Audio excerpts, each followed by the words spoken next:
যারা ভয় পাচ্ছেন আওয়ামী লীগ ব্যাক করবে, হ্যাঁ অবশ্যই আপনাদের ভয় পাওয়াটা জরুরি। আপনারা ভয় পান। কেন ভয় পাচ্ছেন জানেন? কারণ আপনারা জানেন আপনারা এতদিনে কি পরিমাণ অন্যায় করছেন, জুলুম করছেন, নির্যাতন করছেন। আপনাদের অবশ্যই ভয় পাওয়া উচিত।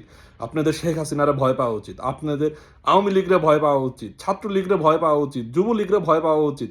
আপনারা যাদের উপরে নির্যাতন করছেন, যাদের মিথ্যা মামলাতে জেলে দিছেন, এই সবাইকে আপনাদের ভয় পাওয়া উচিত। অবশ্যই আপনাদের ভয় পাওয়া উচিত। ভয় পান। ভয় এই ভয় থেকে আপনারা কোনোভাবেই বাঁচতে পারবেন না। যারা অন্যায় করছেন, জুলুম করছেন, আওয়ামী লীগের উপরে বুলডোজার চালাইছেন, তাদের অবশ্যই ভয় পাওয়া উচিত এবং সামনে এই ভয় থেকে বাঁচার কোনো উপায় নাই। এখন আমরা একটা হাসি দিলেও, একটা কাশি দিলেও আপনারা ভয় পাবেন। আমরা ফেসবুকে একটা স্ট্যাটাস দিলেও আপনারা ভয় পাবেন। অবশ্যই আপনাদের ভয় পাওয়া উচিত। এবং এটা তো শুধু ট্রেইলার, এখনো মূল খেলা শুরুই হয় নাই।